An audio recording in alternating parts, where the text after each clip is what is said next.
आज हम पढ़ेंगे क्लास 6 का चैप्टर नंबर 12 जिसका नाम है इलेक्ट्रिसिटी एंड सर्किट्स। इसमें हम पढ़ेंगे कि इलेक्ट्रिक सेल क्या होता है। फिर हम पढ़ेंगे कि जब इलेक्ट्रिक सेल को बल्ब से कनेक्ट करते हैं तो कौन कौन सी कंडीशंस होती हैं जिसमें बल्ब ग्लो करेगा या फिर बल्ब ग्लो नहीं करेगा।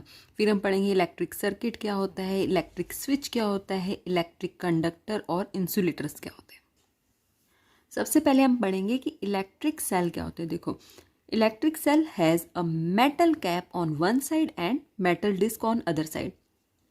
देखो ये है ना, ये है इलेक्ट्रिक सेल, ठीक है। इसके एक साइड पे आपको ये दिख रहा है, ये है मेटल कैप, और दूसरी साइड पे क्या है, एक डिस्क बनी हुई है, मेटल डिस्क, ठीक है, ऐसी गोल सी। तो जो ये मेटल कैप होती है ये होती है positive terminal of the electric cell, ठीक है। ये इलेक्ट्रिक सेल है, इसका पॉजिटिव टर्मिनल ये है जहाँ पर मेटल कैप है, और ये है नेगेटिव टर्मिनल जहाँ पर मेटल डिस्क है। सेम चीज़ यहाँ पे लिखी हुई है कि जहाँ मेटल कैप है वहाँ पॉजिटिव टर्मिनल, मेटल डिस्क है वहाँ नेगेटिव टर्मिनल। उसके बाद है कि जो इसकी वर्किंग क्या होती है इस इलेक्ट्रिक सेल की। देखो जो ये सेल होता है ना, जब आप इसको तोड़ोगे ना, इसके अंदर ना ब्लैक ब्लैक कलर का पाउडर भरा होता है। जो वो पाउडर होता है वो एक्चुअली में केमिकल होता है, ठीक है। वो केमिकल इसके अंदर स्टोर्ड होता है, तो इलेक्ट्रिसिटी प्रोड्यूस करता है। जो ये केमिकल होता है इलेक्ट्रिसिटी प्रोड्यूस करता है। अब जो ये सेल है, जैसे इसको हम टीवी के रिमोट्स में भी डालते हैं, एसी के रिमोट्स में भी यूज़ करते हैं इनको, और टॉर्च वगैरह होती है उनको जलाने में भी इन इलेक्ट्रिक सेल का यूज़ किया जाता है। देखो जब ये जो इनका केमिकल होता है, जब ये पूरा यूज़ हो जाता है ना, उसके बाद क्या होता है, ये इलेक्ट्रिक सेल, हम बोलते हैं ना कि सेल ख़त्म हो गए, इसका मतलब यह है जो इसके अंदर केमिकल था ना वो पूरा यूज्ड अप हो चुका है। फिर उसके बाद हमें एक नया सेल लेके आना पड़ता है ना।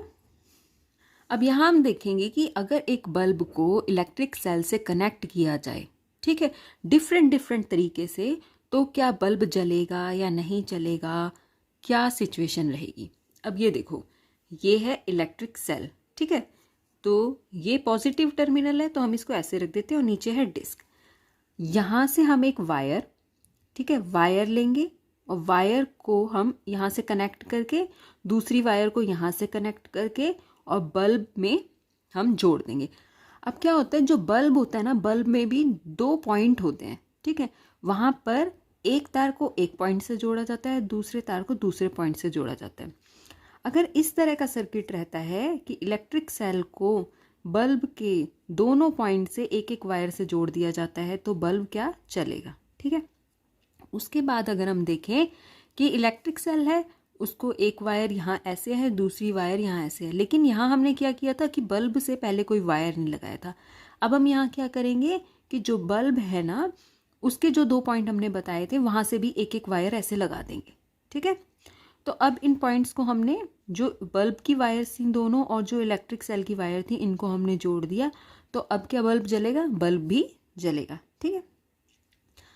थर्ड सिचुएशन ये है कि इलेक्ट्रिक सेल है, उसकी आपने एक वायर बल्ब की एक वायर से जोड़ दी, लेकिन आपने सेल की जो दूसरी वायर है उसको बल्ब की दूसरी वायर से नहीं जोड़ा, तो इस कंडीशन में बल्ब नहीं चलेगा।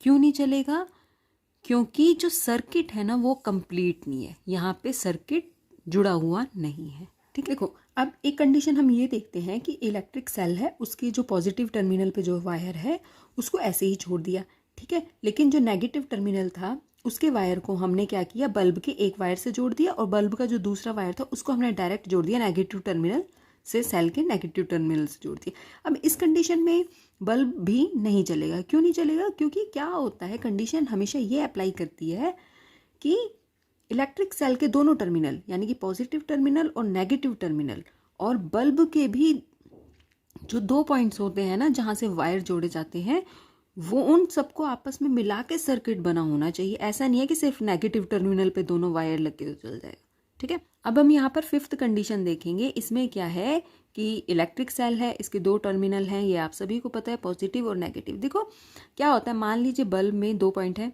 बल्ब में दो पॉइंट होते हैं जहाँ से एक वायर जुड़ती है एक पॉइंट पे, दूसरी वायर जुड़ती है इलेक्ट्रिक सेल की दूसरे पॉइंट पे।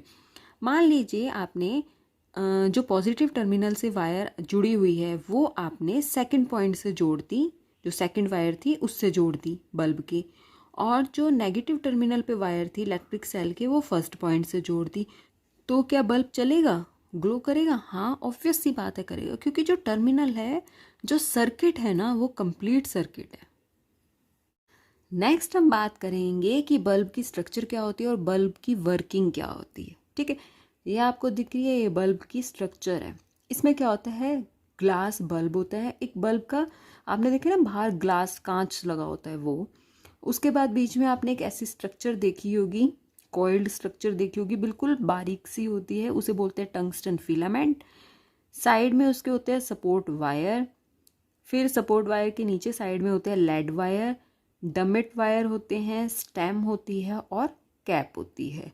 ठीक है, और ग्लास फिलिंग, ग्लास फिलिंग क्या है, जो ये ग्लास होता है ना, ये आपको एक गोल गोल सा दिखता है, उसके बीच के अंदर जो खाली स्ट्रक्चर होती है ना, उसे बोलते हैं ग्लास फिलिंग। तो अब हम देखेंगे कि जो बल्ब के इतने सारे पार्ट्स हैं, ये सब लिखा हुआ है, इनका क्या काम होता है। ठीक है, देखो, फर्स्ट है the filament which is a coiled thin wire is made of tungsten. ठीक है, हम इसकी बात कर रहे हैं, इसको बोलते हैं फिलामेंट, और ये किसका बना होता है, टंगस्टन का बना। टंगस्टन का ही क्यों बना होता है फिलामेंट, आयरन का भी तो बना सकते हैं, आयरन का क्यों नहीं बनाते हम? क्या होता है, जो टंगस्टन का मेल्टिंग पॉइंट होता है ना, वो बहुत ज़्यादा होता है। ठीक है, इसलिए हाई टेम्परेचर पे मेल्टिंग को अवॉइड करने के लिए जो फिलामेंट है वो टंगस्टन का बना होता है। आपने देखा होगा, जब ये बल्ब होता है 1-2 घंटे भी अगर आप जला के रखो ना, उसके बाद आप हाथ में पकड़ो तो बहुत गर्म लगता है। ठीक है, अपना हाथ जल जाता है। फिर तो ये बारीक सी कॉइल है, अगर हम आयरन या स्टील की बनाएंगे तो वो तो बेचारी जली जाएगी ना। तो क्या होगा, इसलिए क्योंकि टंगस्टन का मेल्टिंग पॉइंट बहुत ज़्यादा है, इसलिए इसे टंगस्टन से बनाया जाता है। उसके बाद है कि जो सपोर्ट वायर होते हैं ना, ये इसको सपोर्ट प्रोवाइड करते हैं फिलामेंट को। जो ये सपोर्ट वायर हैं, ये फिलामेंट को फिर सपोर्ट प्रोवाइड करते हैं। फिर है कि जो ग्लास बल्ब है, हम इस पूरे ग्लास की बात कर रहे हैं, जो बल्ब के आगे कांच होता है ना, उसकी बात करते हैं। उसके अंदर कौन कौन सी स्ट्रक्चर होती है, फिलामेंट भी होते हैं और वायर भी होते हैं। उसके बाद ये है ग्लास फिलिंग। ग्लास फिलिंग क्या है कि जो ग्लास बल्ब होता है ना, उसके अंदर एक, यहाँ पर एक गैस भरी होती है। वो कौन सी गैस होती है, आर्गन होती है। ठीक है, आर्गन गैस क्यों भरी होती है, हम कोई और गैस भी तो भर सकते हैं, वो इसलिए भरी होती है क्योंकि ये इनएक्टिव गैस होती है। देखो, इनएक्टिव गैस ही इसके अंदर क्यों फिल की जाती है, इनएक्टिव गैस इसलिए फिल की जाती है ताकि जो वायर्स वगैरह होते हैं ना, वायर्स किसके होते हैं, कॉपर के हो गए, आयरन के हो गए, जो वायर की बात कर रहे हैं हम। ठीक है, तो क्या होते हैं, ये रिएक्ट कर सकते हैं। जब मान लो इसमें हम कोई और गैस फिल कर दे तो वो रिएक्ट कर सकता है इनके साथ। तो जो आर्गन है वो इनएक्टिव गैस है, रिएक्टिव नहीं है, तो क्या होता है, इसमें फिल कर दे, कोई भी हार्म नहीं होगा, जो बल्ब होता है उसको कोई हार्म नहीं होगा। तो इसलिए ये बोल सकते हैं ना कि it protects filament from burning. अब हम पढ़ेंगे कि इलेक्ट्रिक सर्किट क्या होता है। देखो, हमने ऐसा डायग्राम पहले भी बनाया था। ठीक है, और हम बार बार बात कर रहे थे सर्किट कंप्लीट है या सर्किट कंप्लीट नहीं है। क्या होता है, इलेक्ट्रिक सेल है, इसके पॉजिटिव और नेगेटिव टर्मिनल है। जो पॉजिटिव टर्मिनल की वायर, जो क्या कहते हैं, बल्ब की एक वायर से जुड़ी हुई है, नेगेटिव टर्मिनल की वायर बल्ब की दूसरी वायर से जुड़ी हुई है, और क्या होता है, बल्ब जल जाता है। ठीक है, और हम बोलते हैं कि सर्किट कंप्लीट है। ठीक है, अब क्या होता है इलेक्ट्रिक सर्किट में, क्या होता है, जो करंट की डायरेक्शन होती है ना, जो करंट फ्लो करता है, वो हमेशा पॉजिटिव से लेके नेगेटिव टर्मिनल की तरफ मूव करता है। ये आपको एरो के निशान दिखाई दे रहे हैं, ये पॉजिटिव टर्मिनल से स्टार्ट होके नेगेटिव टर्मिनल की तरफ जा रहे हैं। अब क्या होता है, बीच में बल्ब है।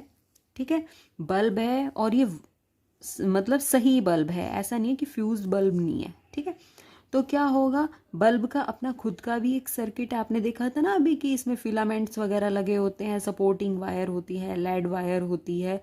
तो क्या होता है, वहाँ तक करंट जा रहा है। ठीक है, और फिर उसके बाद ये करंट कहाँ फ्लो कर रहा है, नेगेटिव टर्मिनल की तरफ फ्लो कर रहा है।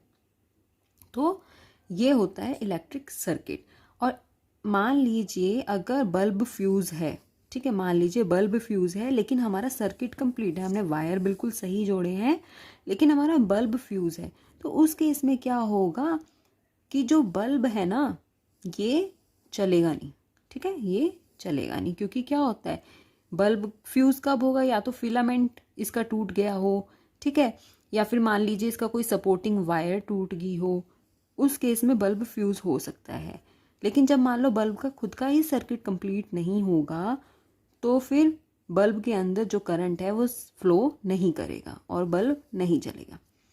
उसके बाद है कि इलेक्ट्रिक कंडक्टर्स और इंसुलेटर्स क्या होते हैं। देखो, कंडक्टर्स क्या होते हैं, ऐसे मटेरियल जो अपने आप में से इलेक्ट्रिक करंट को पास होने देते हैं, उन्हें बोलते हैं हम कंडक्टर्स। या आपने सुना होगा कि जो मेटल्स होते हैं, मेनली मेटल में क्या आता है, आयरन भी आता है, ठीक है, कॉपर भी आता है, और जो वाटर है ना, वाटर भी गुड कंडक्टर है, ठीक है, इलेक्ट्रिसिटी का।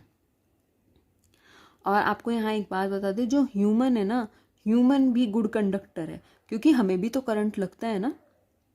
उसके बाद है इंसुलेटर्स। इंसुलेटर्स क्या होते हैं, ऐसे मटेरियल जो अपने आप में से करंट को पास नहीं होने देते, उन्हें बोलते हैं इंसुलेटर्स, जिसका एग्जाम्पल है प्लास्टिक, वुड, ग्लास, रबर, ठीक है।